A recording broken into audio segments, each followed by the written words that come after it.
mentioned, we have an undergraduate research conference that happens annually. So this is for all of the undergrads within FCAT to come through and showcase the work that they've been doing over the past year or 2 years. The presentations can be anything from showing off an art installation, or it can be talking about a paper. This year is happening on March 20th at the SFU Woodwards campus, or Gold Corp Center downtown. And we've been thinking about ways in which we can show students that it's not such a scary thing to be involved with, that it's a really great opportunity to get a lot of development foundational skills through the faculty ambassadors. They teach you public presentation skills, they help you to refine your presentation, and it's a really great way for you to kind of, well, for students to have a capstone essentially for the work they've been doing within their undergraduate programs. So we get, I don't know what, maybe like between 40 and 50 applications in UGC every year for student presentations, and we pick up about 20 of those will actually be accepted.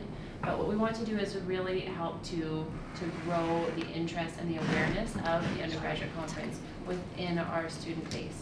So we're thinking there's a lot of interest around podcasting right now. We have some podcasting equipment that we haven't actually had a chance to use yet. So this idea percolated that maybe what we could do is create this volunteer opportunity. There is going to be recognition on the co-curricular record, and give it to the students to see and develop this podcast around certain topics or perspectives on the UGC that you find interesting, or that you may think can help to build awareness and interest from your peers. What's your name? Flora. Flora. Okay, hi, I'm Kim. Thank you for coming. So yes, we're going to make sure that you guys get the proper skills through these workshops. There are going to be 2 workshops. The first is today, of course, and like I mentioned, Rachel's going to talk about podcast production skills. Jay is going to do an introduction to the equipment. At the next workshop, which I'm hoping we can identify a few dates today, we are going to be doing some more equipment development and understanding, maybe even getting you out there and using the equipment in situ, on the road, so to speak. And Tess is going to be giving some interview skills and foundational techniques. So in terms of how you're going to be working, we're leaving it up to you to determine the roles and even the groups that you may want to work with. So how many podcast episodes you want to develop? Is it all going to be within one podcast series? Are you going to break it out to be several different podcast series with different perspectives or viewpoints? We're here to help talk you through all of your decision making, but we do want this to be a student-led initiative. So think about what you might find to be interesting about the UGC. We have a number of student presenters who have already indicated an interest in participating, so being open to interviews. We have faculty ambassadors from each of the 3 schools, so that's from Communication, School for the Contemporary Arts, and from IAT, Interactive Art Technology, and they've all said that they would be open to being interviewed by you. So I'm sure Tess is going to kind of talk you through proper interviewing techniques, and also to determine who's going to reach out to each particular subject, because we don't want every single student to receive 11 different requests for interviews. And I think that's about it. Is there anything else that I'm missing here? I think I'll also probably talk a little bit about how to decide what stories you want to focus on and who you want to interview and why, and just how to think through that, and then you guys can go from there. So at the end of the day, like I mentioned, the UGC is on March 20th. Depending on the roles that you play within the podcast development, some of you may be interviewing, some of you may be post-production. So some of you will have to be there on the day of, but we'll let you determine within the group who that may be and what makes sense. We're hoping that these podcast series are going to be posted on the FCAT UGC website after April 9th. So April 9th at this point is the hard deadline that we have to complete this podcast project.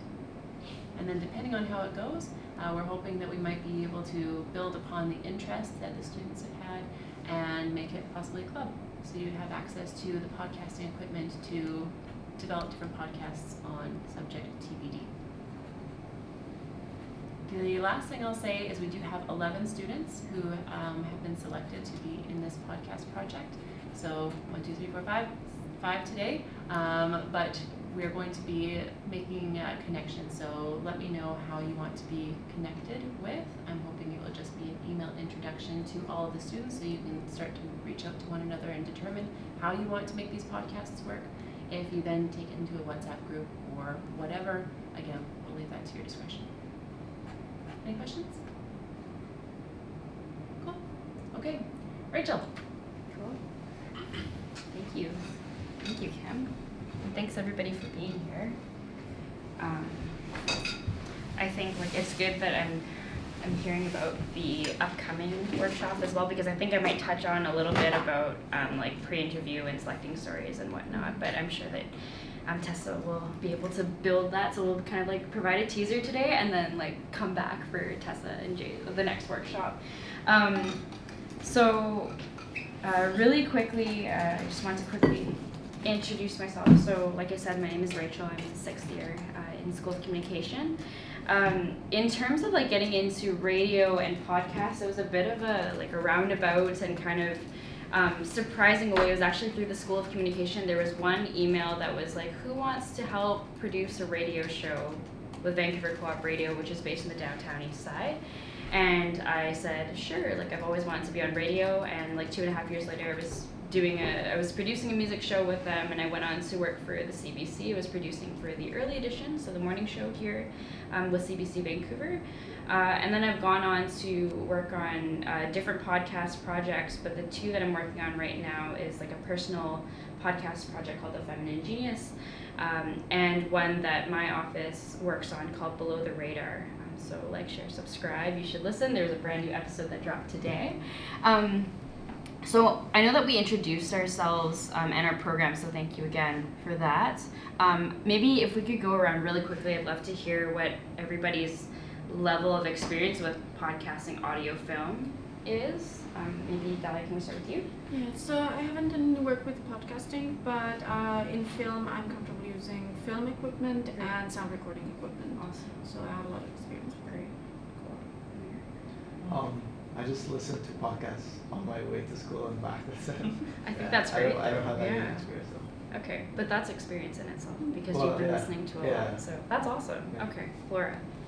Actually, I'm a shuttlebug, and other than that, I use sometimes to vlog something. Mhm. So I have a little bit experience about using some equipment. Sure. Cool. Thank you. Question. I'm doing a project for my 453 class, which includes podcasting and audio and video editing. And for audio, I've learned how to use Logic. Okay. Yeah, and for film, I'm a film lover, so I love watching films. Yeah. Great. Cool. And Nora? I do a lot of video editing, and I've done some like recording, so I kind of know like what's going on. Awesome. Okay, so that's very reassuring, because I think the nice thing is that, like, especially for those folks who have done like film, whether it's like vlogs or like like you're actually making films, the lovely thing with podcasts is just the fact that you won't need to match it up with people's faces and their lips and like those types of movements and like any type of B-roll video. It's just purely audio. So the challenge there is to how do you captivate your audience through just an oral AURAL medium and just capture them by like sounds and voices, dialogue, that type of thing. So like Kim mentioned in her intro, like podcasts have become such a like ubiquitous format. I was curious if anyone actually knew the definition, because I certainly didn't when I was asked to do this. When I was asked to help facilitate this workshop, I was like, what is a podcast even? I don't know if anyone wants to take a stab at what the definition might be. It's so daunting to say 3 of them. But yeah, but does anyone want to take a guess as to how you would define it? No idea. So that's okay. So I had to Google this actually, like when I was preparing. So the definition that Google gave me is that a podcast is an episodic series of digital audio files that a user can download in order to listen.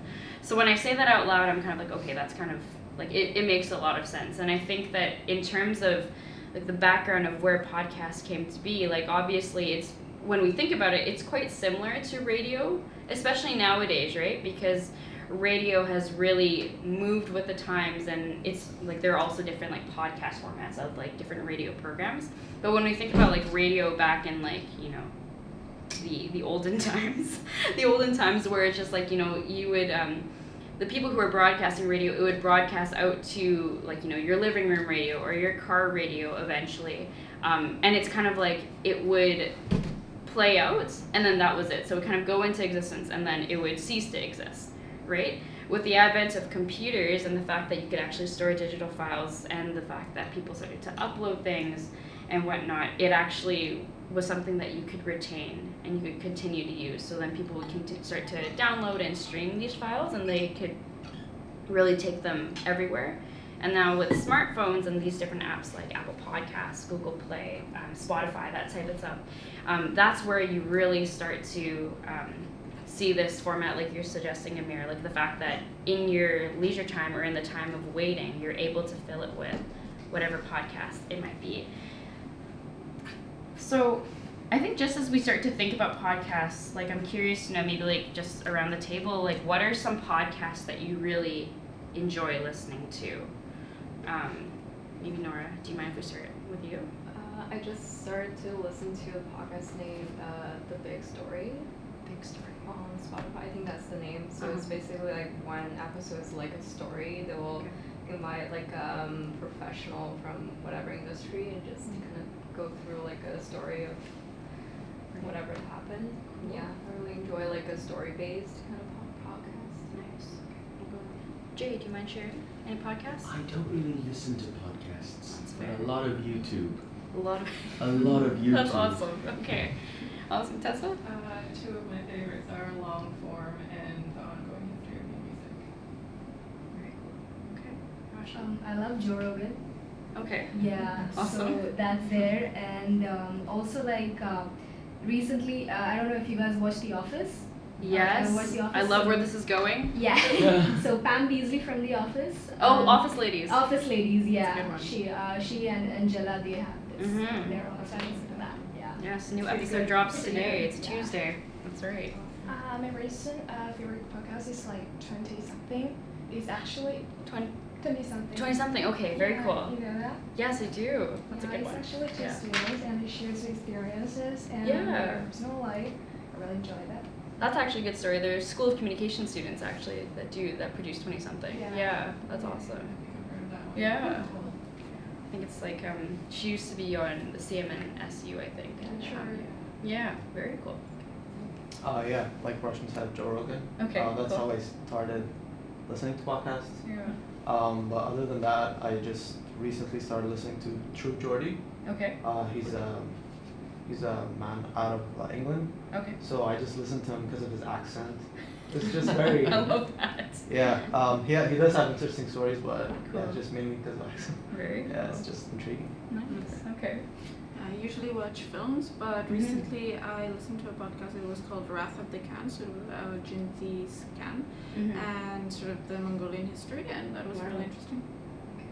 Okay. This American Life. Yeah, good one. Yeah, some of what was that Connie Walker podcast again? Oh, Finding Cleo. Finding Cleo. Yeah, it's a good one. Oh, That's a awesome. rough one, Yeah. but very Love good. that. Yeah, and I guess I can't remember the details. Oh, that's great. Yeah. So I guess it's like as we think about like these podcasts, like what draws us to them and why it is that we continue to listen. Because like I'm sure that you've all come across that experience where it's like maybe you'll start to listen to a podcast and then you're like, oh, like I don't like that. And then you turn it off, right? But there's something about each of the podcasts that you've listed that that engages you and gets you to continue listening and to like wait in anticipation. Hi.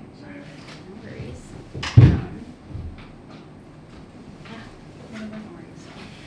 Just sorry to interrupt. I've got a dog over here in training, so just so you all know, I hope no one has allergies. Behaving so well. Yeah, no, I wasn't even gonna say anything, but then I realized it's starting to get closer to me. So The just best in case kept you have secret in allergies. this room. Like right now? Yeah, are you okay? Oh yeah, I love Okay. Can that. I grab your name? One. Juan? Yeah. And what program are you? I Okay. We were just talking about our favorite podcasts and what engages us about them. Do you mind sharing some of your favorite podcasts or ones that you've been listening to recently? So recently I've been listening to the Joe Rogan podcast. Oh, the third one. Yeah. Okay. That one's really good, but also I listened to one called Hot Topic. Okay, that's a good one too. Yeah. I like that. So I was happy to listen Very to cool. Yeah. Okay, awesome. So, all right. So, like I was mentioning, like with there are different elements that engage it. So, as you think about the podcast that you listen to, maybe like can we like shout out, or not shout out, but it's like share some of the things that engage us about that particular podcast. So, what are the things that really draw you to it? Sorry. No, it's okay, go ahead. Go ahead. So like for the Joe Rogan podcast, what I really like is that he engages with people from both ends of the political spectrum, Mm-hmm. and it's like a combined, like there is no taking sides, and they all get, no matter how radical or like how liberal they are, Right. they get to present their opinions. Like they've had some like pretty shitty people on the show, like pretty garbage bags of human beings, but they've got to Right. share their experiences as Right. well, right? And I think that's what I really like, because that just gives you an insight as to how different people think. Sure. Like completely different, you know? Right, especially Yeah. like different from like our own experiences too. So Yeah. just to have access to that. Awesome, thank you, Amir. Yeah, one would be, again, like she said, Joe Rogan, but I don't listen to political podcasts at all because I just don't like being involved or like just listening. It's just Sure. negative. Mm-hmm. But yeah, he's always very spontaneous, so Mhm. you don't know what he's going to talk about in 2 minutes. Mm-hmm. It's very intriguing, and then suddenly 3 hours have passed and you listen to like 15 different topics. Wow. And second would be True Geordie. Okay. Like I mentioned, his sound, like his voice is very just, like everything he says sounds smart in a way, but it might not be, obviously. It's just very interesting to listen to, like him talking. He has a co-host as well. Right. But yeah. Cool. Thank you. Anything else? Yeah, go. Yeah, I found it really interesting because, like, if I had been reading that as a text, like what Mhm. was about the history and everything, it wouldn't have been as engaging. Mhm. But since it was like a podcast and you could hear the person's voice, there was a lot of personal engagement with the topic from him, Mhm. and you could really sense like his passion for history and everything, and that translated to me as well. Great. Anyone else before we move on?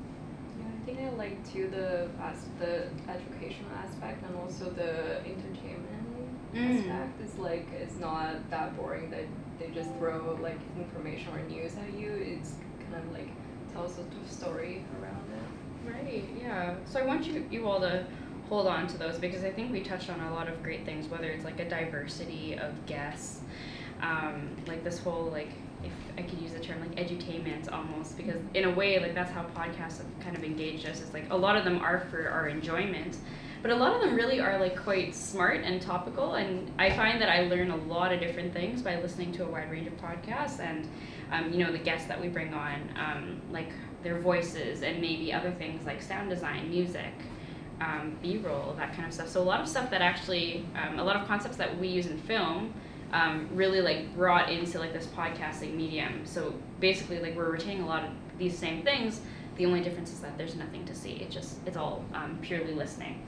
So now I think it's like one of the good things to maybe like jump into is really like thinking about finding a story. So like Kim mentioned, like you'll have a wide variety of folks to interview and talk to.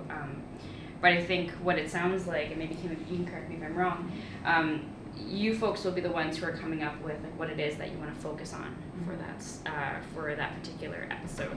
So when it comes to finding the story, because I know that like I sometimes like with different podcast projects it's like or different episodes, like I'll sometimes like sit in like front of like something like this, like a blank whiteboard, and it might not be as productive to just kind of like sit and think and like just spitball ideas and see what sticks.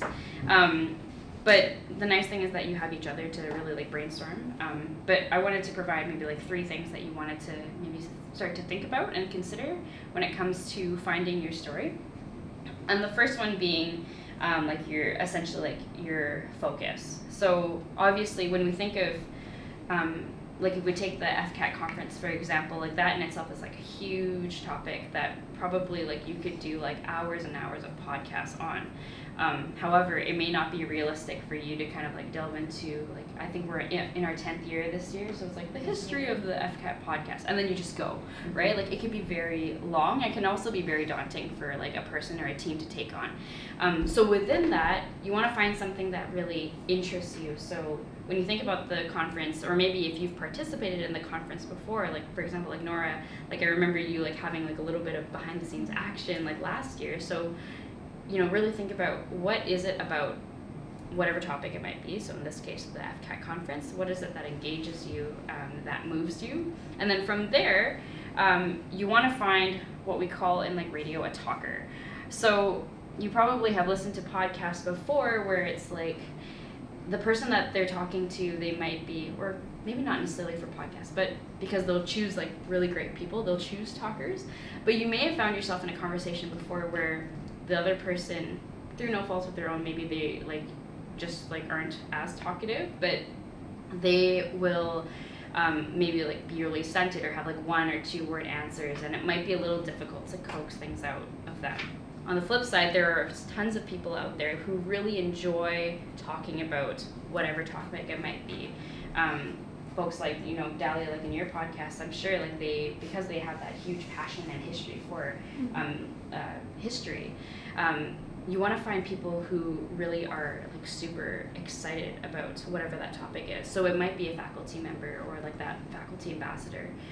It might be a student who has presented in the past, or it might be a student who has never presented, but they're super excited about the research that we're presenting on. So it will take a little bit of research to maybe like suss out who that person is, and we'll talk about that a little later on. But just something to think about is that you want to really find someone who is like dynamic and engaging, and essentially like a talker, because it is podcast, like the last thing we want is like dead air, as much as possible trying to avoid dead air. And then finally you want to choose a podcast format, or essentially like how do you want to frame and tell the story. So there are 3 kind of like, just in my research and preparing for this, there are 3 kinds of podcast formats that I had come across, and I think that all of us, when we were listening to different podcasts that we listen to, have touched on some of these. And what I'll say off the top too is that probably interview and panel are the ones that you folks might be focusing on the most. Although that's not to say that you couldn't go do a documentary for this, or maybe a personal project in the future. But I'll start with documentary. Essentially, it's exactly what it sounds like. It's like a documentary, but without the visual part. So if you think like, you know, Ken Burns like narrating about like the Great Canadian Rockies and something like that, but it's very narrative. So whoever the host is, like you, the host, are essentially guiding the listener through a story or a journey, and you're helping them, you're kind of like taking them by the hand and being like, okay, like, you know, we're going to go through the story of maybe it's like a particular like production of a film, for example, and you're taking them to like all these different checkpoints along the way, so that by the end of the episode the listener would have like understood or learned something like as they come out the other side. So characteristics, again, very similar to like traditional like film documentaries. There will be stuff like talking heads, so essentially interviews, right? But there'll also be a lot of different like sound design or B-roll, so getting like ambient noise. And then the way that you collect your tape, and I know that Jay will talk about, you know, using the technology in a little bit, but the way that you collect tape will be different. So essentially you'll still conduct your interviews, but from the interview you'll kind of like piece out what are the best parts of it, and then we hear stuff like that in, I think to take Kim's example, like Finding Cleo is one about, I believe it's like missing and murdered Indigenous women. Mm-hmm. So basically it's like you do a pretty comprehensive interview, and then you're taking out like pull quotes essentially. What are things that stood out from the interview? Where was it that I felt really moved? And then kind of like interspersing that with sound design and background music, and narration, because ultimately you as the host are the one who's going to be leading these folks through that. So one of my favorite examples of this is a podcast called 99% Invisible. It's a wonderful podcast about what we can learn from the built environment. And as a bit of a urban design junkie, like I really enjoy that. So essentially, like every episode, they go through like a different aspect of like the built environment, typically in San Francisco, where they're based. And then, yeah, they bring together different experts, and then there's a reporter that will kind of like go through and narrate, and they'll interview, and then there'll be music, etc. Okay, so the next one is interview style. So again, like it's pretty straightforward. Essentially, it's a conversation between you, the host, and your guest. So this guest, essentially, like when it comes to picking this person, like you want to find, right, like a talker, but ultimately it's someone who is an expert in their field, or someone who has a particular story, a particular experience that you want to really kind of like bring to light, and you would do that through like that conversation and asking particular questions. So an example of that is, like for example, like the podcast that our office produces, Below the Radar. So every week because like our office does a lot of public programming in the arts of, or in the areas of arts and culture, urban planning, Indigenous issues, etc. This podcast is kind of like an extension of that, and we interview a lot of folks who do the type of work that we do a lot of our public programming on. So there's that.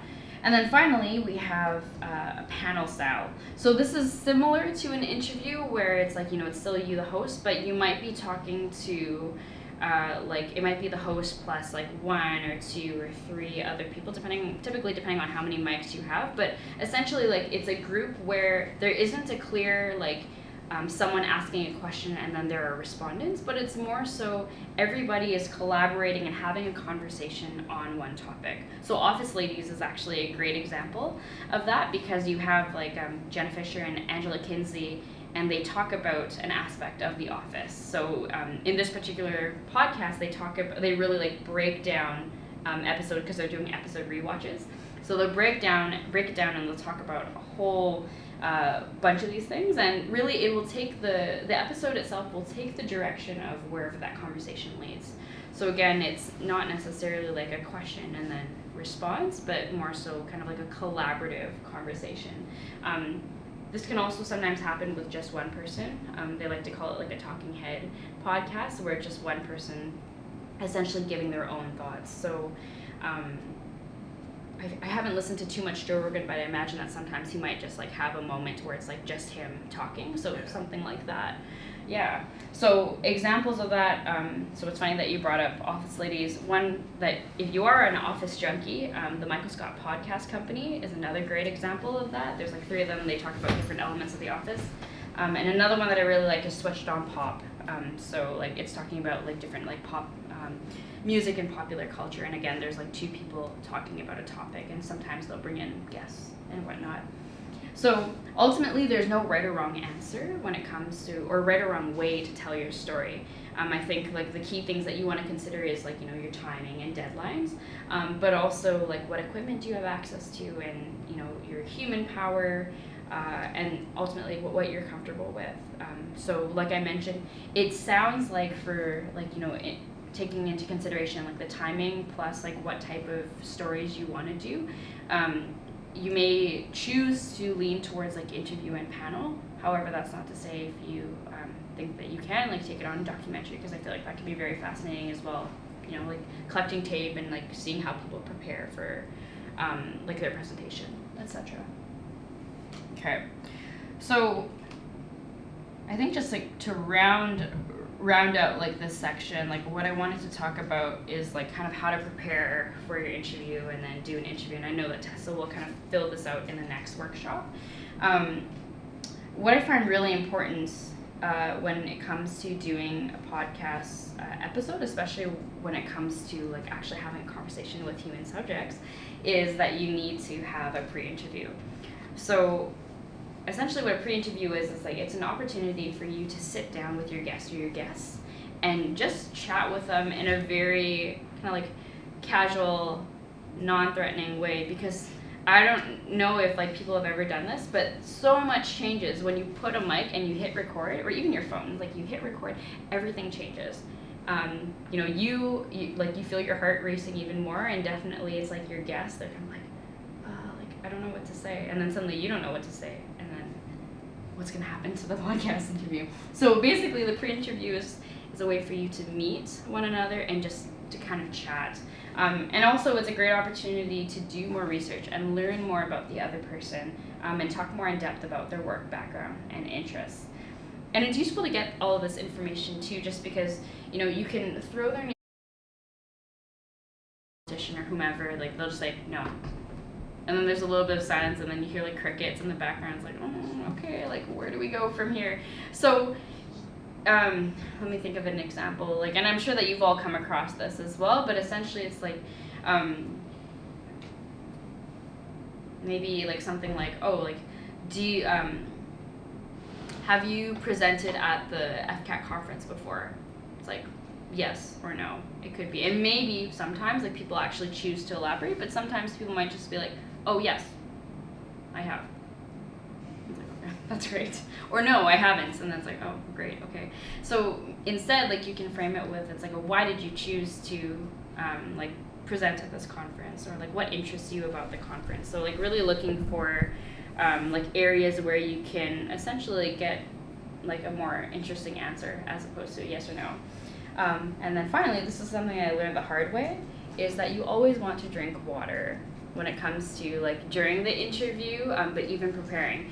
So the chain is like hot water is key, but if you can't get hot water, if you hate hot water, then something like lukewarm, cold, then something like tea, but always avoid dairy and coffee, just because like it can, this is gonna be gross, but it's just like, it's basically you're trying to preserve your like vocal quality and make sure that, particularly when it comes to audio, just making sure that your voice is as clear and like as clear as it can be. So just keeping everything clear, all your airways and all that type of stuff.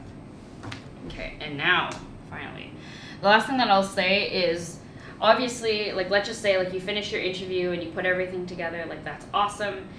I think we can all agree that you can't just put an interview out there and just say, surprise, podcast episode complete, right? You need to kind of provide some context. So you want to frame it in a certain way, and you want to have an intro and an outro. So what I would say with this is, essentially you want to, first off, like keep things super simple. So you can, like, especially when it comes to writing out your introduction for podcasts, like you can really like dazzle the audience with your knowledge of like big words and jargon and concepts and that kind of thing. But that could also pose as a stumbling block for yourself as well. And that's something that I find too, is that like, you know, sometimes like I'll write things out the way that I would maybe like a term paper, and I'll throw in like really fancy words, but then I'm practicing it and I'm like, wow, I can't believe I put that word in there because I can't even pronounce it. So you want to make sure that you just keep things simple. So whether it's your words and particularly your sentences. So one thing that like I was taught like while I was at the CBC is, and I was really challenged to do, was like have one idea or one thought per sentence. So if you're kind of like trying to cram 3 ideas or points in there, then chances are your sentence is way too complicated. So you want to try and keep things short and keep things like very focused and like one thought, one sentence. And then you want to find a balance between having too much information and not enough information. So like I said, like the purpose of an intro and then an outro afterwards is to kind of like, you know, open up and introduce like what's going to happen and then kind of like cap it off afterwards. So particularly when it comes to the introduction, you want to make sure that you provide enough context. So for example, who are you? Like, you know, you want to introduce yourself. What is it that people are listening to? So it would be like this FCAT like podcast project, and maybe giving a little bit of context of what that is. And then who is your guest? Like, who are you talking to and why are you talking to them? And that might be clear in just the fact that, like, you know, you give, like if you're talking about like a particular like maybe topic area that is popping up a lot in, like when you're looking at the draft program guide and you're noticing it's like, oh, like a lot of people are talking, like a lot of people are presenting on income inequality, for example, and then you start to like poke around and it's like, oh, like, you know, why is that? So it's like you want to make sure that you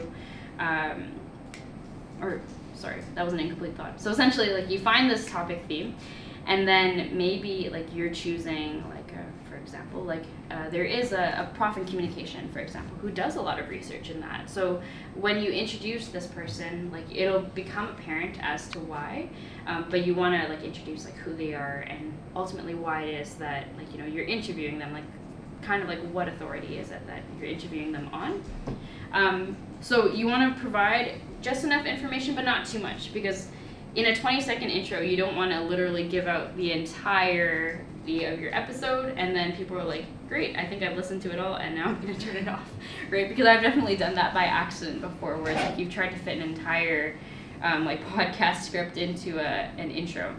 And then essentially with the outro, same thing, you want to keep things simple and reiterate again. It's like, this is who we talked to, and like, this is the project, the FCAT podcast project, and then this is who I am. Thanks for listening. Like, share, subscribe, or find us on Apple Podcasts, that type of thing. And then ultimately, you want to just practice. So you want to write it out and take the time to read through and make sure that you're not like stumbling or like, and chances are like when you're reading things out loud, you'll start to notice that, oh, like that's an awkward sentence, or why did I use that word? Or it's like, that doesn't really make a lot of sense now that I'm saying it out loud. So you'll want to really like take that as an opportunity to kind of edit yourself and then be like, okay, like how did I feel about that? And then going back and re-editing your script. If you find that you're stumbling a lot, it may be wise to rewrite it and maybe think back again. It's like, okay, like are my sentences like simple enough, or am I using like big words or jargon, that kind of stuff. So yeah, so I think like that's pretty much it for me. I would just say if there's like any questions or comments, I can take them. But yeah, that's me. Yes. I have a question. So when people do these pre-interviews and interviews in general, how long is approximately like the pre-interview? How long is the interview, and what sort of to expect time-wise? So I think like and maybe like this is something that like I should have touched on. So thank you for bringing this up. I think ultimately when it comes to like maybe I'll start with the interview portion. I think because like you have to also take into consideration the fact that perhaps like let's just say your interview time is like, let's just say the interview runtime is an hour. After that, you also need to do post-production, so like editing and whatnot. So that might take a little. Usually, like the rule of thumb is just kind of like if your interview runtime, like the raw file is an hour, it may take like up to 2 hours, if not more, to edit, just because like you're going through and like you're trying to first take out like ums and ahs. I have a lot of those. I even take out words like awesome. I say that a lot and it drives me nuts. So I'm just like taking out like those things and maybe like re-editing and then ultimately mastering and mixing and that kind of stuff. So there's that. So but the pre-interview, I think like it doesn't have to be as long. It can be a little shorter, maybe like half an hour, but ultimately like take into consideration like how much time your guest has as well, how much time you have, and like if you have like I would say like stay for at least a half hour, and like if the other person has a little more time and you're really like honing in on a topic and they don't mind, like if the conversation goes that way, then you can kind of keep going with that. But ultimately like with your with interviews, like what I find is that like for my personal podcast, sometimes like I will be in an interview for maybe an hour, I would say. Sometimes like I aim for half-hour interviews, and then the episode itself, like after you do all your edits and then you put intros and outros, it ends up being 25 minutes. So again, like when it comes to like that portion, you want to take into consideration how much time you have, how much time can you spend on editing, and like that kind of thing as well. So it's more of a practical measure. I hope that answered your question. Yeah, but there's no I guess like hard like length of time. But I think the other thing too would be in terms of like the podcast project, I'm not sure like how long you want the episodes to be. So maybe Kim, can you speak to that? I don't think that we've really determined. I think at this point it's open to what makes sense for the content. I don't think we would want anything longer than half an hour. Yeah. Would that be for each episode or all together? Each episode. No, that's an excellent question. Thanks. Yeah. Would you rather, if you're doing an interview, would you rather have us interview someone from our own faculty or someone from like a different one? Like for example, say because I know Cole Lewis is one of our Right. faculty reps, right? And I Right. worked with her before because I was in the theater program. Sure. But say like I'm doing an interview with her and the topic just kind of flows into that area. Yeah. Now my main concern with that Yeah. is that maybe we end up talking about stuff that non-actors wouldn't figure out, right? So that's like Okay. my main concern. Like, so would you rather have us interview people from the same faculty or say someone from dance, because I don't know anything about that. Okay.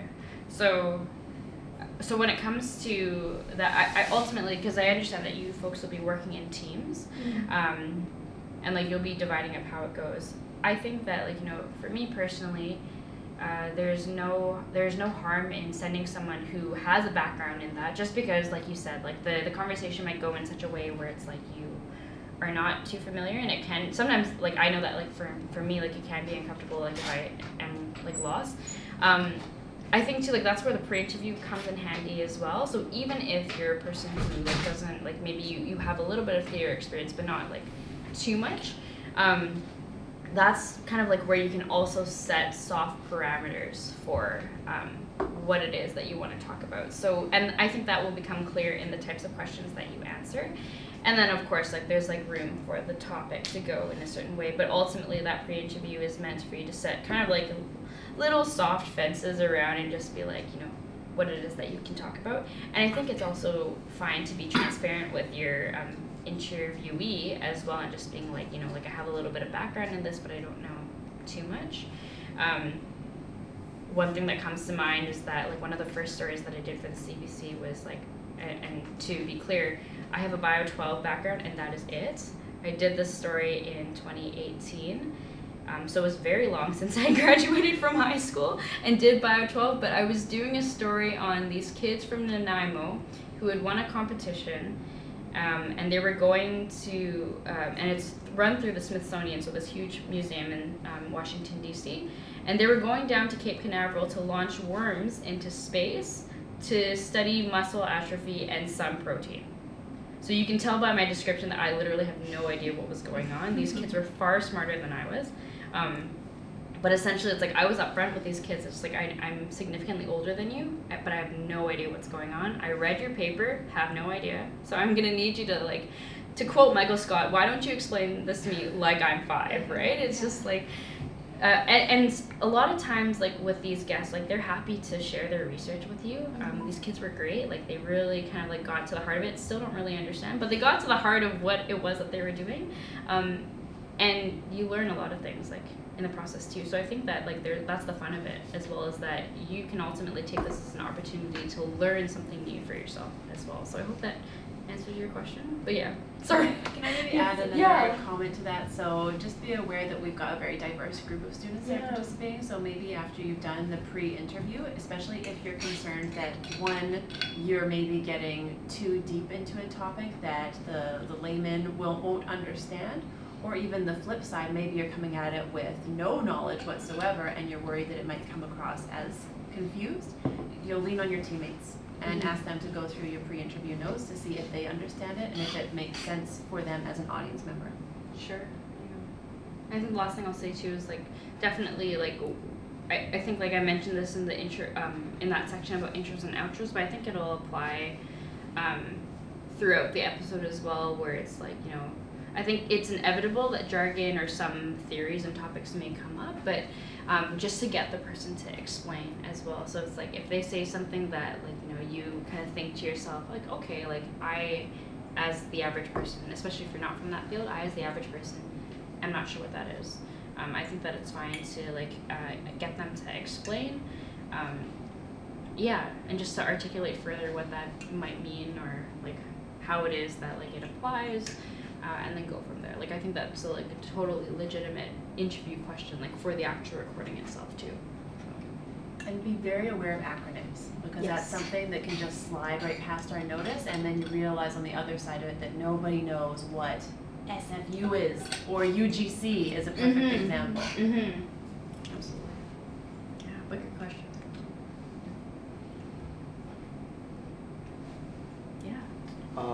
About the pre-interview, since we're gonna make notes, when is it a good time to have the pre-interview? before the actual interview, like actual podcast.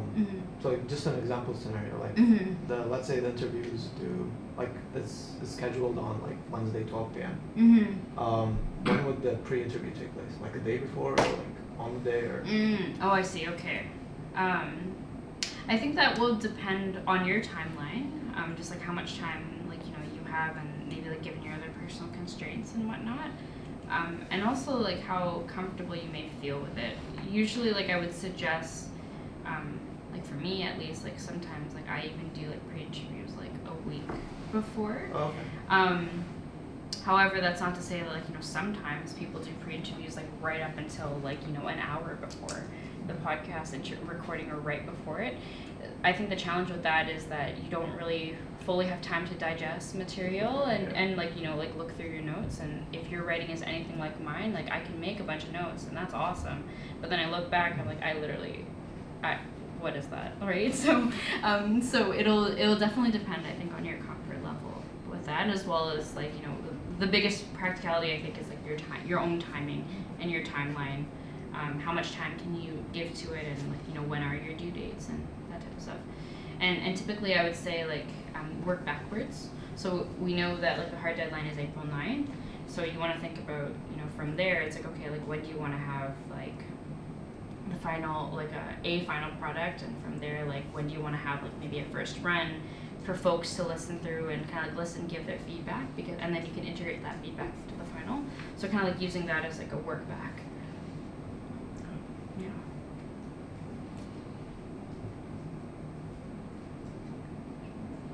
If not, I will pass it to Do you want to take 5? Let's take 5 minutes. Yeah, let's take 5. Okay. Thanks. Thank you very much.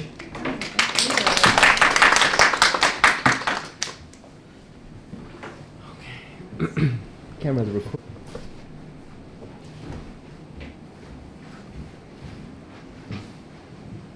Hello. That's going to be hard to follow up on. Equipment you'll be needing. First, my name is Jay. I will be walking you through how to use the equipment that you will be using to record your podcasts today. So, to start, quick question for you guys. How many of you use Adobe software? Have a copy of Adobe software on your computer? 1, 2, 3. Okay. So the challenge with editing and working with podcasts and working with media of any type is that the files don't tend to work well with each other when you're moving across different operating systems and with different software. So we'll talk about that once we get deep into it, when we get to editing and workflow. So to start, let's talk about sound.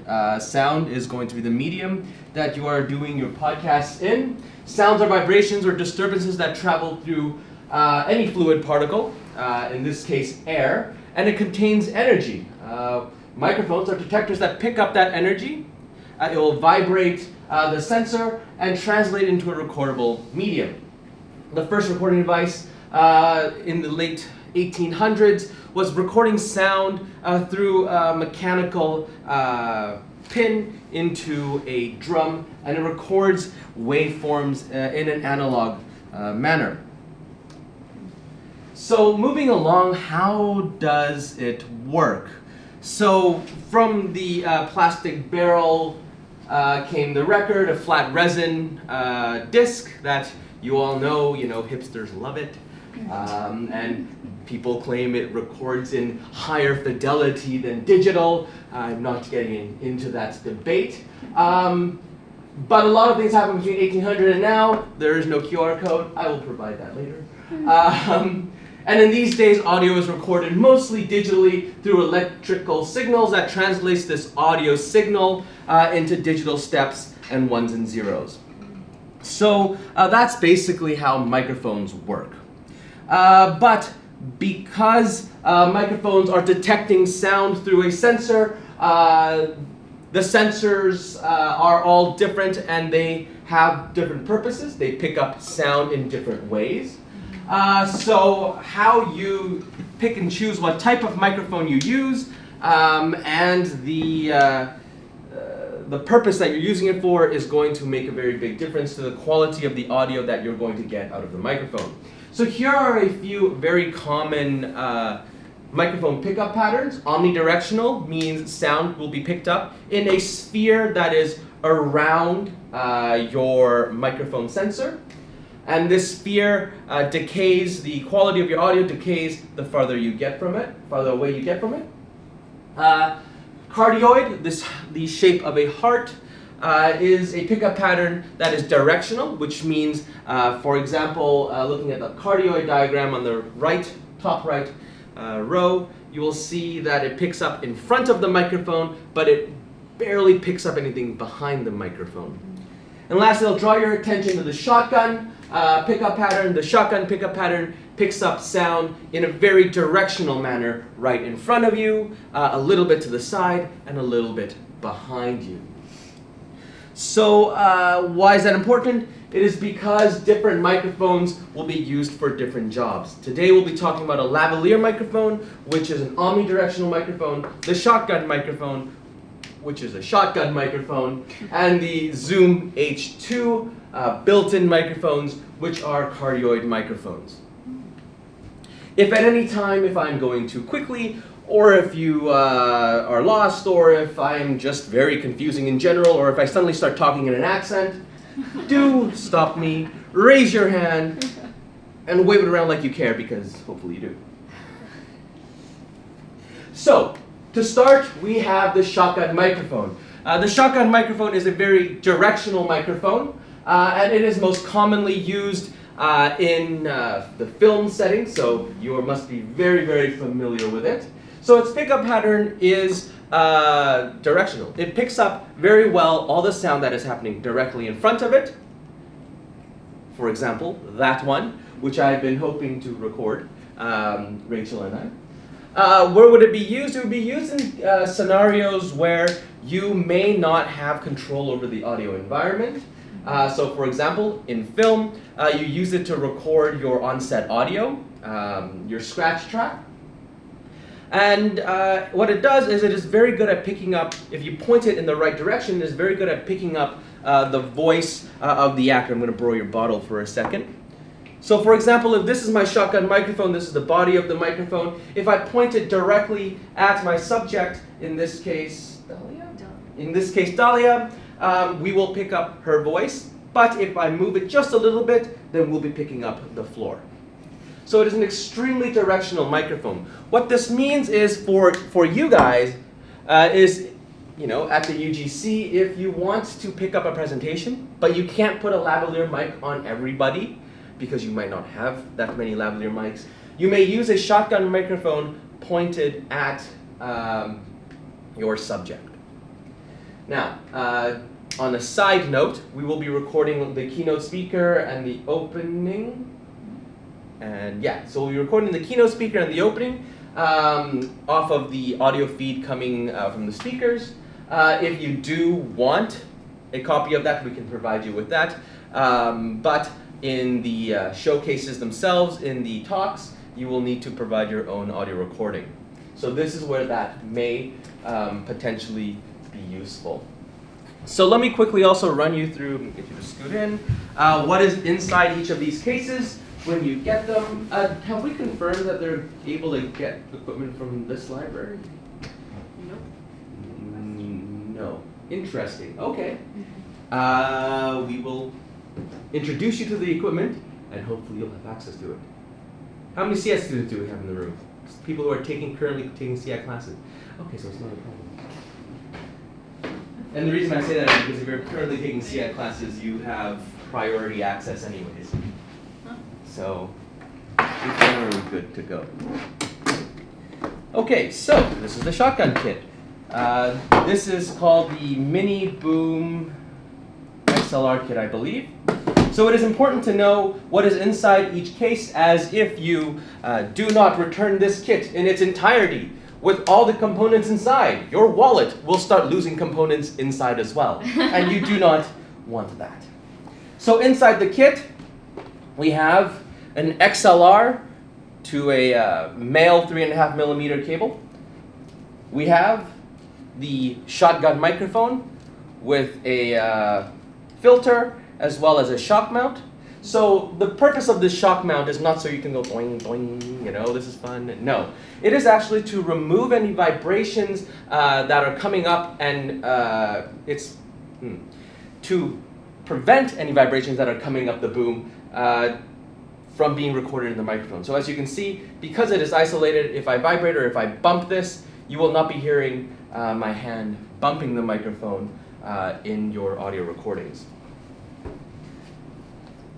It will also come with a boom pole. A boom pole is not a weapon. It is not a device for you to hit people with, despite how fun it looks like it would be to do.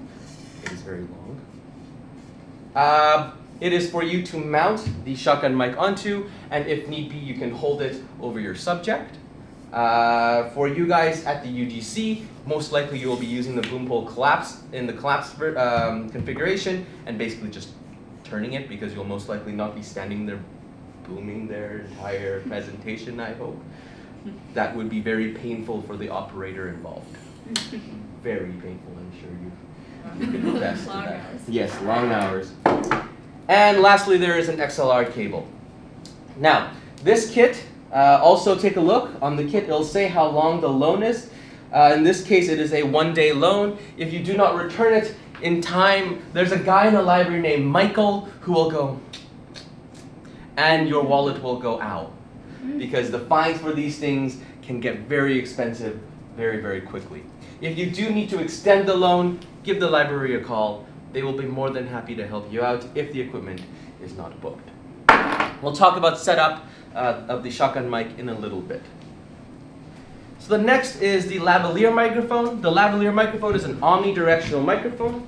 The lavalier microphone is also called the lapel microphone because it goes onto your lapel.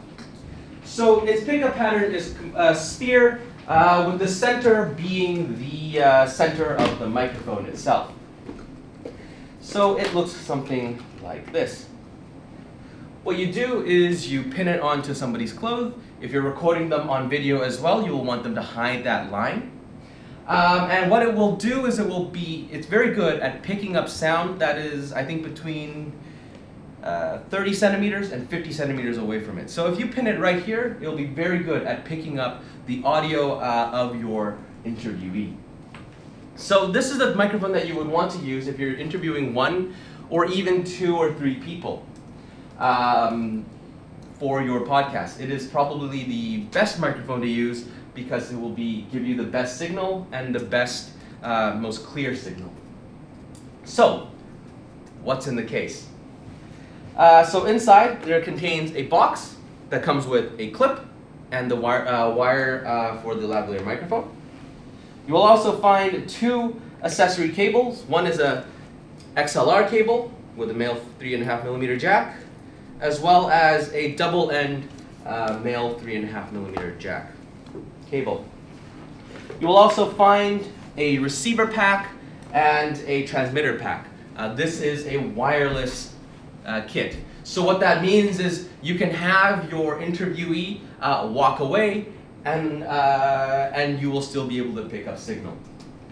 So how do you tell which one's the receiver pack and which one's the transmitter pack? The receiver pack has a hot shoe mount, a mount that allows you to mount the receiver to a camera. You will also notice AF out. AF out is your audio out from the receiver pack.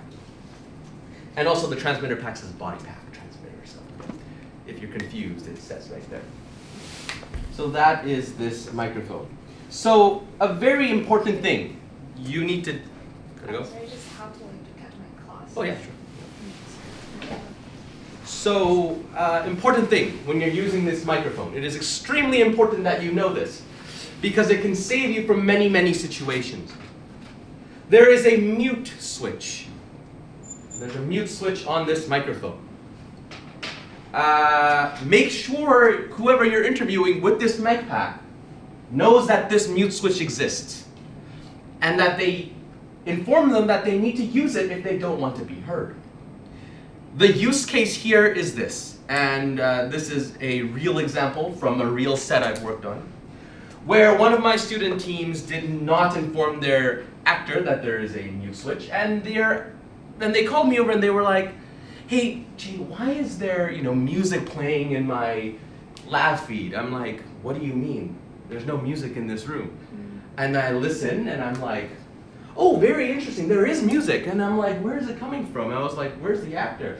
And they were like, "Oh, he went to the washroom." And lo and behold, in about 2 seconds, I heard a door slam and water start running, and I was like, and there we go. So you want to make sure that your actors know, or in this case, your interviewee, know that they can turn the mic off when they go to the washroom. They should turn the mic off when they go to the washroom. I mean, there has also been times when a mayor or a city councilor goes to the washroom and their mic pack was not turned off, and then it was broadcast in the entire chamber. And yeah, so there's YouTube videos of that online. Make sure you tell your cast, your talent, that this mute switch exists. I'm emphasizing this because it's happened. I've been there. I don't want to be there. It was not, I did not know.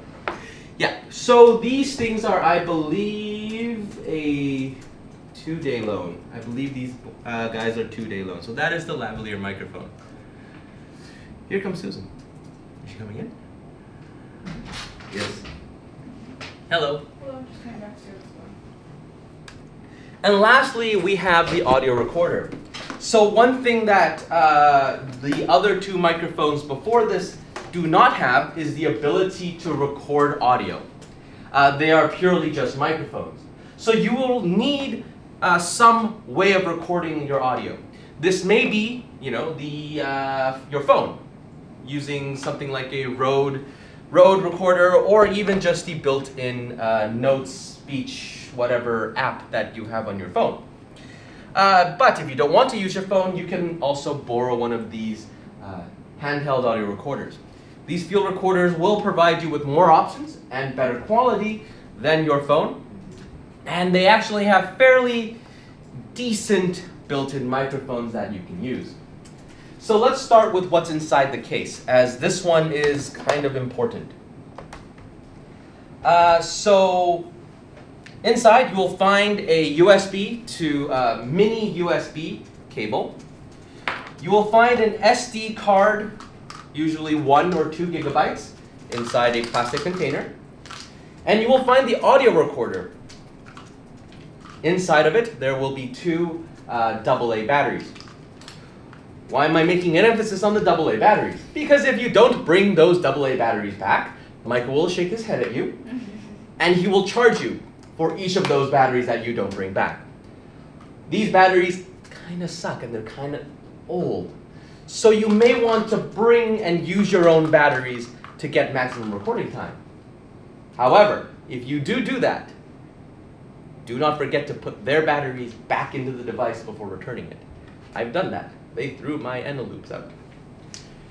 So, these things are 1-day loans. For every hour that it is overdue, there's a $3 fine. $3. I wonder, because these are the old ones, right?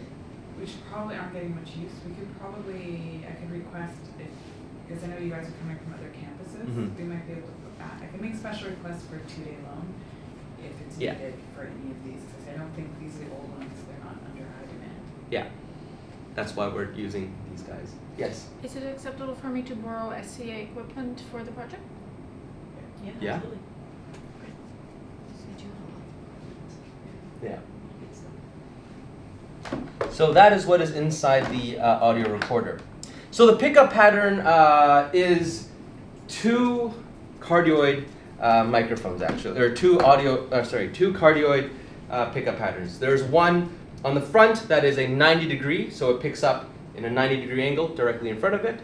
On the back there's a 120-degree pickup, which is 120 degrees that way, or I guess to the back would be that way. So for example, if you're interviewing somebody and you are talking and you want to capture yourself talking, and you also want to capture them talking, you can hold this microphone between the two of you, and you can actually capture two different audio recordings. So, why don't we hand out these microphones so we can quickly run over how to turn them on, use them, and so on and so forth. One thing to note, actually, these things come with 1 gigabyte memory cards. You may want to bring your own SD card to the recording, because I believe 1 gigabyte only gets you 45 minutes. And 45 minutes is not a long time if you're going to be interviewing multiple people.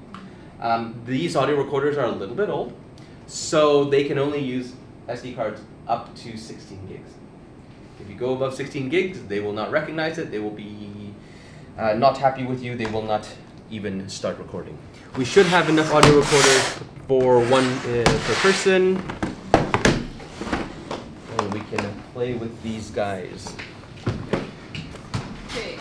Okay. Just to clarify, so is this a bi-directional? Yeah. What do you mean by bidirectional? It's not omnidirectional in the sense that it won't capture anything from the side. Yes. It's just kind of like one and then the other. Yes. And actually, it won't capture one and the other unless you set it up to. Oh. Yes. So that's why we'll need to go through all the setup of this microphone. So, once you get this out, first things first, I'm going to get you to take the SD card, pop it open, pull the SD card out. Actually, quick question, peoples. What is the size of your SD card? 1 gig? Yeah.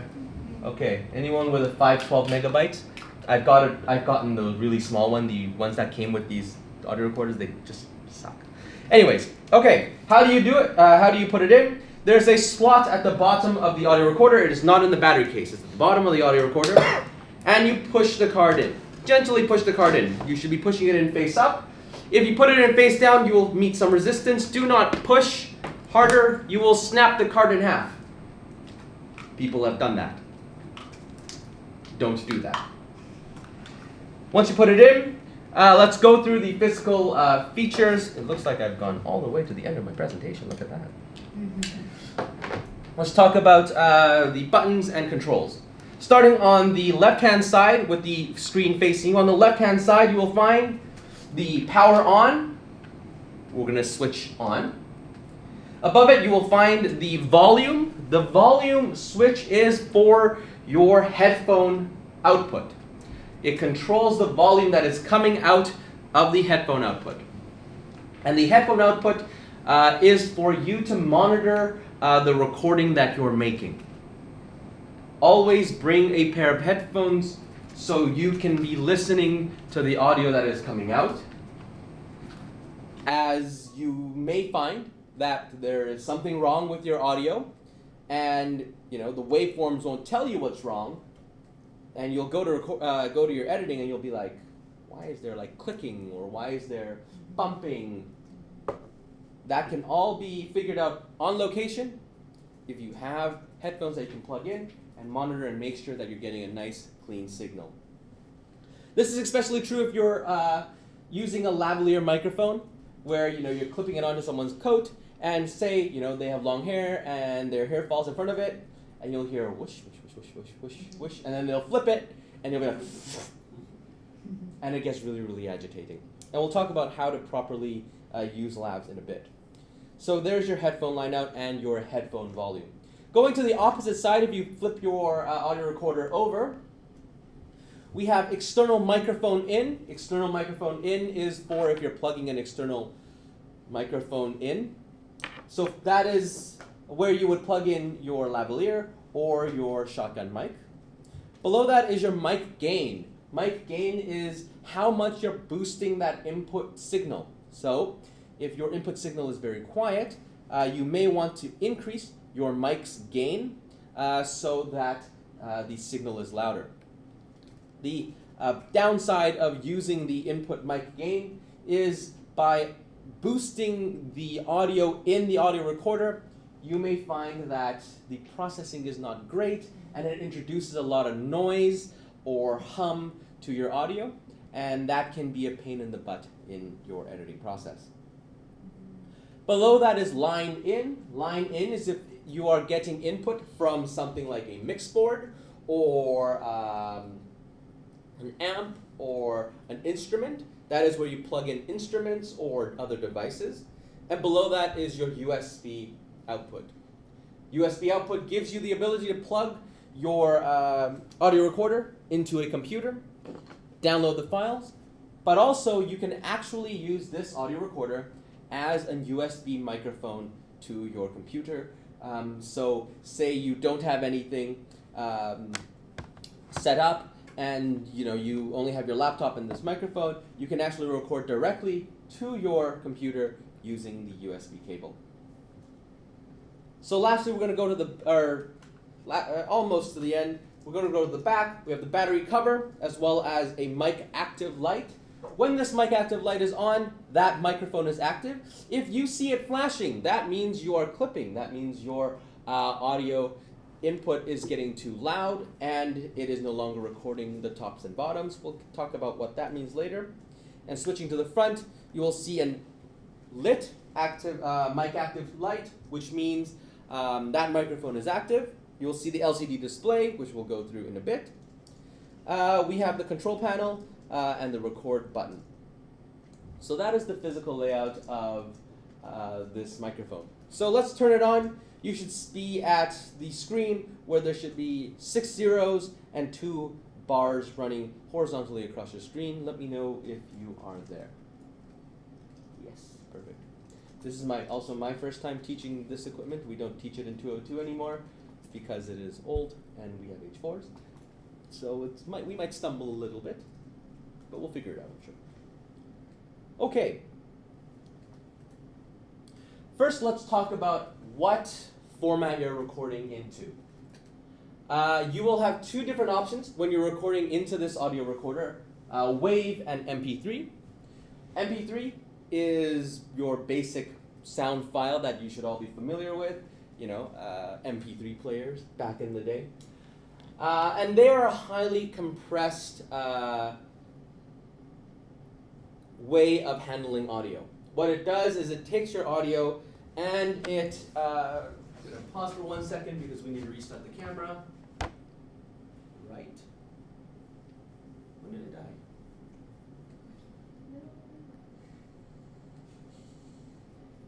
Died. Should what happened now? Is it completely dead? No, it's completely dead. Oh my god. 1 moment, please.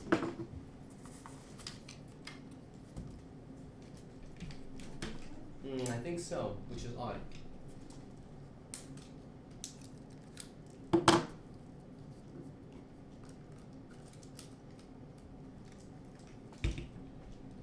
Yes, it did. Which is odd.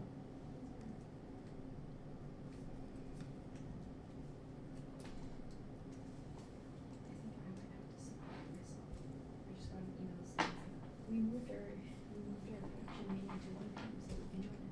so you can join us. Too long.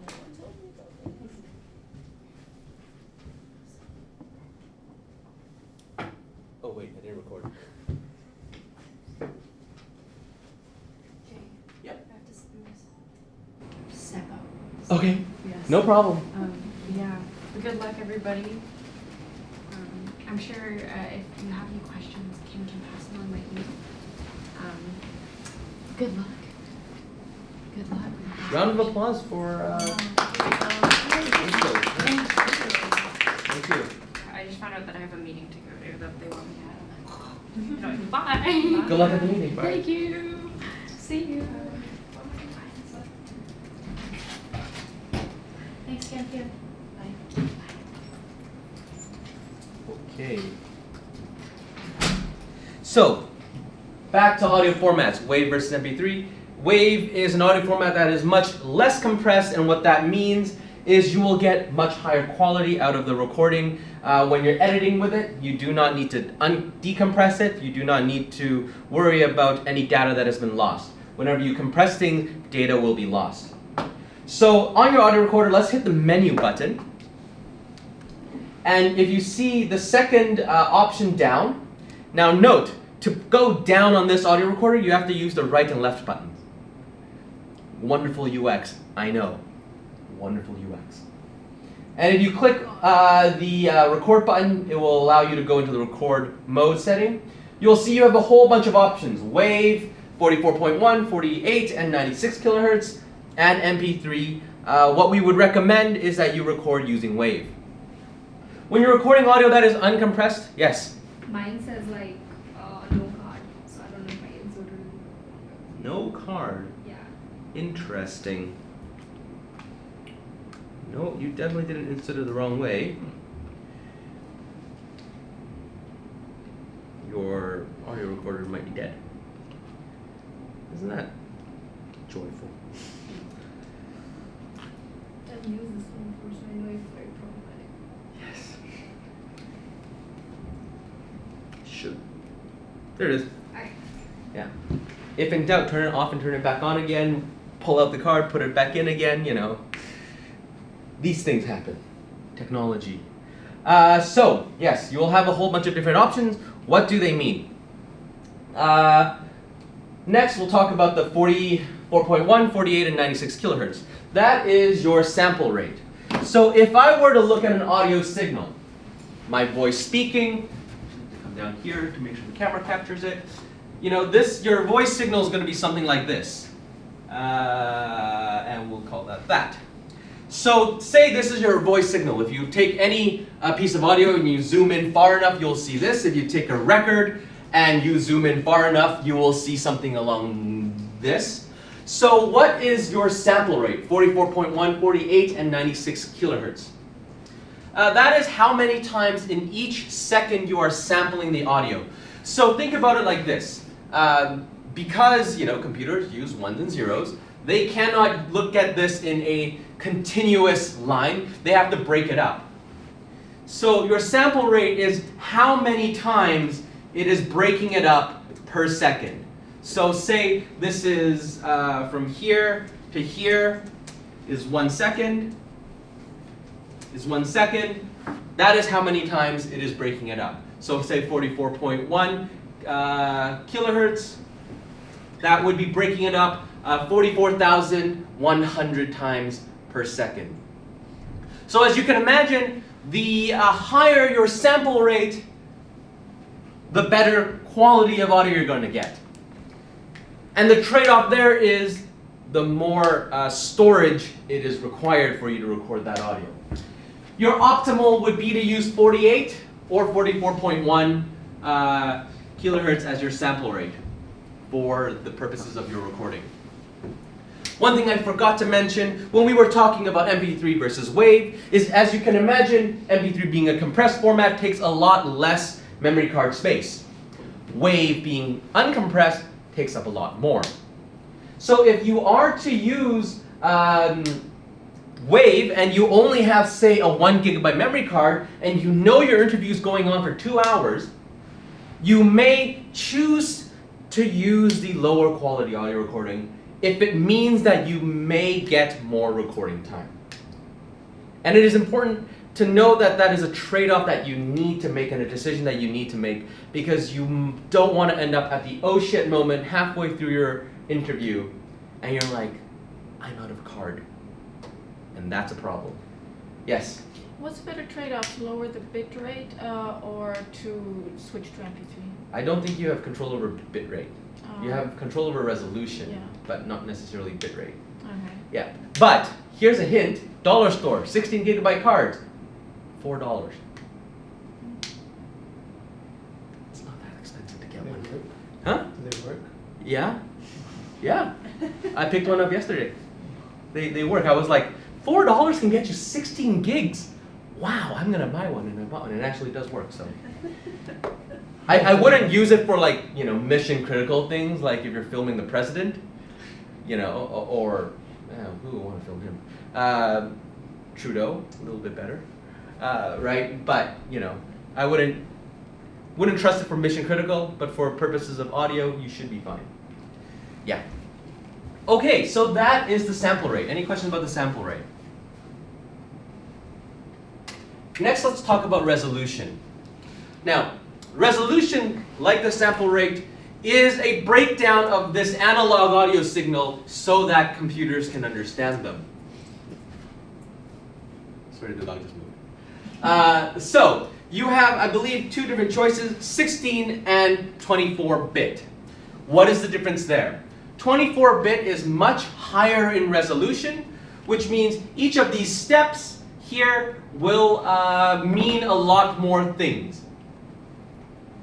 So as you can see, with a 24-bit, this can actually break down a lot more than a 16-bit, which might just be something like this. Right? So it's more resolution over the different volumes that your audio signal could be. Does that make sense? So as you can imagine, if I wanted more resolution, what does that mean to file size? Bigger file sizes. So again, it is a trade-off that you need to make as the content creator. Am I trying to record higher resolution audio? Do I need to record higher resolution audio? Or do I care more about the amount of card space I have left in my card? For most purposes, voice, 16-bit is fine. If you're recording a performance or something like that, or if you're recording audio and you want to be the best quality, I would recommend 24-bit audio. Are there any questions with regards to these things? What's the maximum amount of time we can go with the 24-bit? That's a good question. Let's consult the audio recorder. The least amount of time in the record menu, in the record mode menu, let's see. Let's use 96 kilohertz, which is the highest sample rate at 24 bits. What are we going to get? 29 minutes. If we want to maximize it on these 1 gig cards, oh man, I hate this menu. Up and down should just be up and down. Why is it like that? Let's say 48 kilohertz at 16-bit gets you an hour and 28 minutes. Okay. Yeah, so if you're recording at the highest quality settings, you're only getting 28 minutes of audio. If you're recording at a middle, get about an hour and a half. Yeah. So, I guess one last thing, if you do need to record in MP3, if you go into the record mode, it's not up there, but if you scroll down, there's MP3, 48 kilobits per second, 56 kilobits per second, 80, 96, and 112, and 128. Oh, it does go up quite high. Basically, the higher the number you go, the less compressed your audio will be if you're recording in MP3, gives you higher quality audio.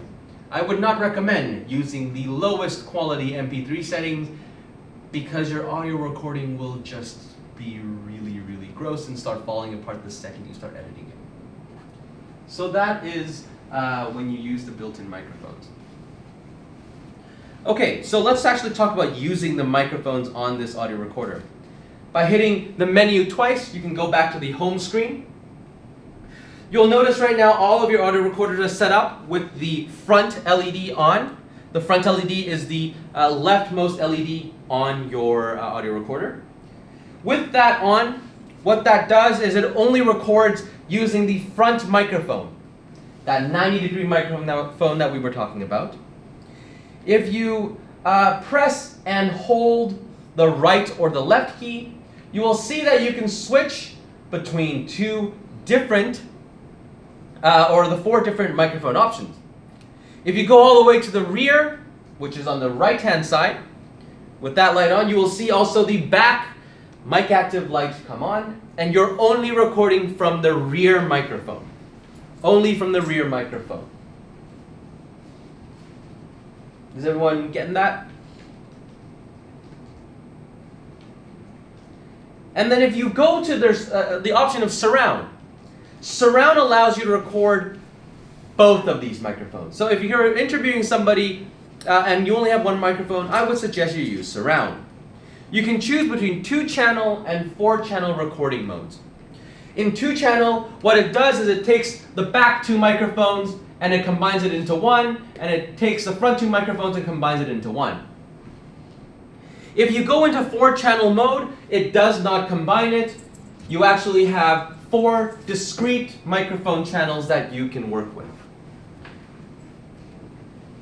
Again, there's a bit of a trade-off. If you're recording 4 channels, your files are going to be bigger. Because you're recording more audio in more files, and it will be bigger. So that is the options that you have with using these microphones. Do note, yes? If we just want to use the external mic, would we then record 4 channels and just delete the channels that are from the Zoom? I don't think you can use 4 channel with an external mic. So With if we other, yeah. if we plug it in there first, it's only going to record the external mic? We'll find out. I think so, yes. Only, wait, it gives you an error message. Only built-in mic is active. So right now, let's see, if we go into, please pull out external input. Wow, these things are a piece of work. If you're interviewing like multiple people, is the 4-channel good for that? Yes. Okay. Better for that. I would suggest using, lab everyone up, you'll have the best quality audio. Okay, so you can't actually record in 4-channel mode with an external input. When you use an external input, you are forced to use either front or back, and you'll notice when I plug something in, all these lights turn off, both mic active lights are off, it's only recording from the output, from the 3.5mm input. If you really want to record both this and something else, I would recommend the H4n. Yeah, the CF people or H4n, much nicer. But the challenge with the H4n is coming to the end of the term. 202 is using it, 304 is using it, so we have very few to spare for the demo today. Okay, so we'll talk about setup in a bit. How much time do I have? Very little. Okay, we may need to continue next time. It is important to know if your audio signal is too loud or too quiet. So loudness and quietness is depicted by the size, the amplitude of the waves. And the amplitude is measured between the height, the peak, and your what's this called? Baseline. Thank you. English is a challenge sometimes. So that is how you measure volume. However, note that there is a maximum signal that your audio recorder can record. So for example, if this is my maximum, then what it will do if your signal is too loud is it will just cut it off right there. And what happens there when that happens is your audio will start sounding tinny. It will start sounding like if you've ever heard like music that just sounds like crap, it's losing quality and it's like breaking and it's like pa pa pa pa pa and like breaking in the middle. That's why. It's gotten too loud and it is actually breaking. You do not want that. So when you record, this is partially why you should always have, headphones in, so you know that if you're already clipping. But there's also a audio level here. Let's press this record button once, and you will see this play record button be flashing. When it is flashing, your audio recorder is not recording. You need to press this button a second time for it to actually be recording. But as you can see right now, it's flashing, and you can actually see your screen light up, and you can see an audio level here. This audio level tells you how loud you are. You want to keep your audio input between -12 and -6 decibels. That gets you really clean audio. Technically, it can go up to -3, but there is no -3 on this chart, so it's a little bit harder to look at. But say if I hold this microphone very close to me and yell into it, you can see that this light is flashing. When this light is flashing, your audio is being clipped. I hope the dog is okay with me yelling. He's a little startled. My apologies.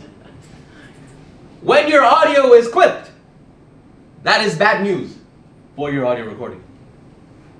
You can actually change your mic's gain on the right-hand side by using the gain switch. You have 3 options in total: low, medium, and high, which I'm sure gives you enough control over your audio.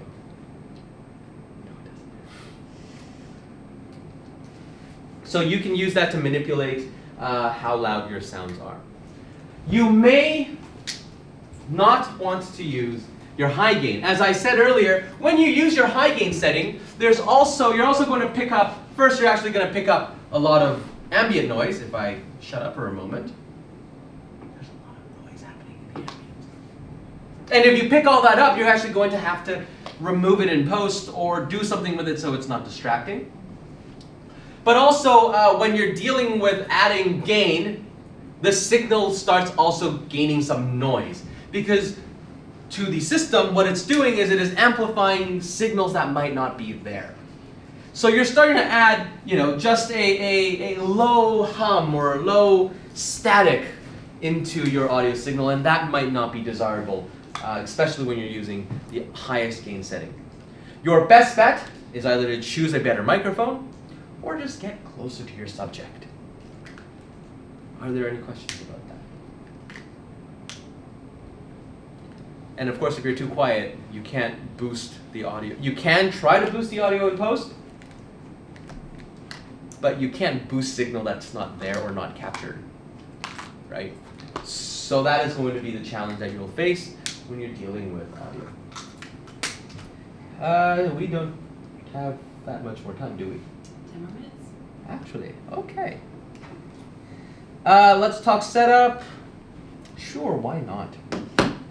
The challenge is 10 minutes. This might not be enough time, but we'll try. Okay, so let's start with the lavalier microphone. The lavalier microphone is the lapel microphone that goes onto your talent, and it is an omnidirectional microphone. So how do you attach the microphone? There's a clip. You want this microphone to be somewhere that it doesn't touch other things. So for example, if you tuck it on the underside of the shirt, what's going to happen? Noise. Yeah, where's it from? The coat. Exactly. If I move around even a little bit, you will be picking up fabrics moving across the microphone. That is not good. So you want to, don't put it way too close, but you can probably clip it somewhere like there. So for example, if, we have a hoodie, it's a little bit harder to place the microphone. You may want to hide it somewhere just up here, where, for example, if it looks down, you won't be dealing with touching the microphone. What I could do is I could, in this case, hide it somewhere like right there. In some circumstances, you may find that your talent might not be wearing anything that you can hide anything on. That is where you would bring like medical tape and just tape it to the body. It does work sometimes. Yeah. You also want to make sure that this cable is not going to get pulled on in any way, because if you pull on this cable and your talent is talking and it goes punk, you're not going to get audio anymore. So you want to attach this in a place that is going to get you the best audio. Now, mic pack on the transmitter. The microphone plugs into the transmitter through this 3.5mm port. Make sure you screw it on. What is the important thing, very important thing that you need to know about this microphone when you give it to your talent? Yes, there is a mute switch. You do not want to hear them go to the washroom. Once you plug it in, you can turn these mic packs on. Power button is on the inside of the case. They should already be synced up for you when you receive them. We'll power these two mics on. Right now our mute switch is on. How do you tell if your mute switch is on? On your receiver pack, it will say mute. So we can turn that off. And as I speak into the microphone, you can see when you have it in hand, you can actually see the levels changing. Now, how do you plug this into the audio recorder? As I said earlier, this kit comes with two different cables. Plug in the cable that fits. Do not try to force a cable that doesn't fit into the microphone or into an audio recorder. That is how you break cables, that is how you break memory cards, that is how you break devices. So in this case, we will be using the double end male 3.5mm. Where do you want to put it? Do we want to put external mic in or line in? External mic in. Exactly, external mic in. We'll plug that in there, and we will take the AF out and plug that in to the receiver pack. And now you should see, yes, you should see on my signal, you can see that I am now picking up from the lavalier microphone. And I believe, if I speak very close, you can see that it is peaking, it is clipping, and that is very, very not good. So that is how you use the wireless lavalier packs. Okay, do we want to talk about shotgun? Let's save that for next time. Are there any questions? Ellie? Yeah, I have a question. So in film, when we use lavs, we also always use a boom, so we get the ambient noise. Yes. Is that necessary for a podcast or not? For podcast, no. Because what is most important is your interviewee and them talking. But yes, I understand where you come from. You know, in film, you want to capture as much stuff on set as possible. In the purposes of a podcast, not necessarily. I just add one thing with that. I would say it depends on the type of podcast. Yeah, that's what I was. So, like, if it's like a documentary or sort of a more of a story format or like a true crime, they want to catch all the ambient noise. Like, if they're going to confront someone at their house, they want to catch the noise of, knocking on the door and that kind of thing. So, Yeah. there might be an opportunity to capture some of those, but I don't know. Definitely. Yeah. No, definitely. I was just thinking in the context of, but I was also about to say that you might want it. But also, if you don't have it, you can put it in post. CIAT has a huge audio library that you can tap into from your CIAT students. You might even be able to tap into it as an external. I think it's just a link. It's on the SFU server. All you need to do is go in and you can add these sounds to your podcast and post. Other questions? Highly technical, lots of fun, I know. Very exciting. You're all overjoyed to learn how to use an archaic piece of equipment. Okay, so next week what we'll do, is it next week? We haven't actually set the next workshop, so does this time work for everybody here? No? Not next week. Not next week, okay. So we've got 12 students who are participating, 6 that were able to come today. So is there any time that doesn't work for people? I have a class starting in downtown at 2:30 today. Okay. And then I have a class again downtown 11 to 12:30 on Wednesday. And after that I can't because I have a class that's after that, so I wouldn't be able to make it here. Okay. And same on Monday, and then Thursday and Friday are open. Thursday and Friday. How about Thursday and Fridays for everybody else? No. No? Okay, I mean, we're not going to be able to meet everybody's schedule, but that's why we're recording. It's just ideal given that there's so much hands-on pieces, so especially if you're not comfortable yet or if this is new territory, we want to make sure that you have a chance to come in and explore that equipment. I'm going to send a doodle. I think that's the easiest way to do it. Okay, so I'll send that out today and hopefully make the decision for next week by Friday. And it will be at the SFU Surrey campus again. I'm going to try for this room. Okay, so yeah, next week or whenever we do it, we will be going over again how to use this. Well, we're not going to repeat it. Hopefully you'll remember from today. We're going to continue with setup and hopefully get you on the ground recording things and being able to listen back. Next time you come, please do bring a pair of headphones. And actually bring a laptop. Windows user, hands up.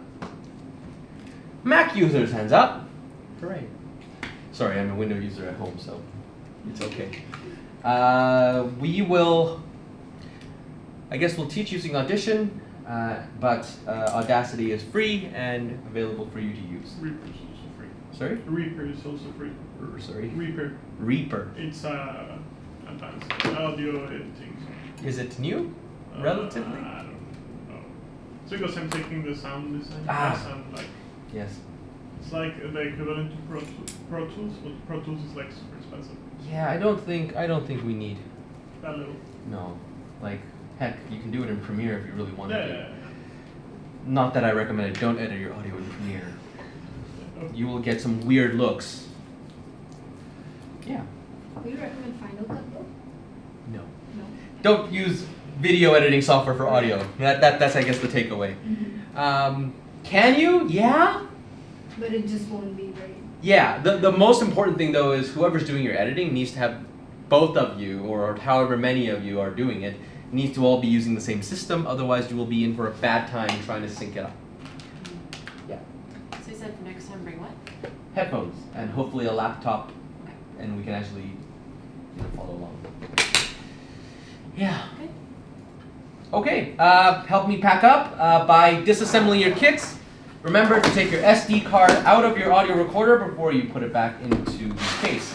Make sure that your audio recorder, your kit also has the requisite mini USB cable inside.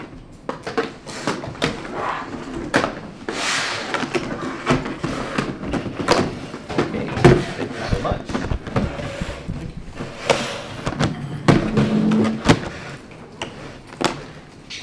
Is this? That one I'll pack up separately because that one has today's talk on it. Okay.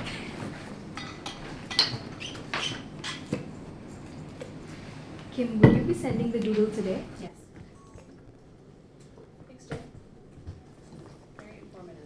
Thank you. Thank you. Very dry though. Audio is like the lab when I'm doing 202. Audio is the lab where everyone just like, especially when they talk about like signals and stuff, they're just like. It's so interesting though. Huh? It's so good though. It's very dry. It is. It is very dry. And you know, like I'm cine, so this ain't my department. Well, thanks everybody for coming. So hopefully you can make it out to the next one. Jay, when do you think we'll be able to get this recording out? Hopefully today. Today, okay.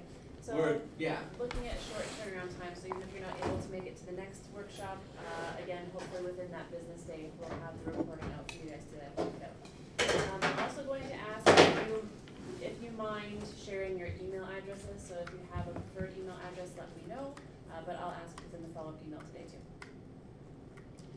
Yeah. Do you want them right now or? No, just Okay. reply to the email. Okay. Yeah, cool. Yeah. Set up like a Facebook group or WhatsApp group or some sort of way of communicating. And also make sure you have like a central cloud storage for your clips as well and your Google Drive, SFU Vault. I've never used that actually as a few volt. Is it like good? It's easy. It's easy. I have no comment. I mean, Vault has its own faults, but as does every other cloud service provider. That's why I was like looking at him because he had his doubts. Dropbox is, I like Dropbox, it's just really expensive and they've made some weird business decisions lately. So, it depends on. But Vault is integrated and it's free. And it's, yeah, you won't, you like, if you have if you need tech support, Vault, you have someone to talk to, yell at, don't yell at them. No. Talk to IT, but you know, Google Drive works fine. Google Drive is also built in editing. OneDrive also comes with SFU, so you can use that as well.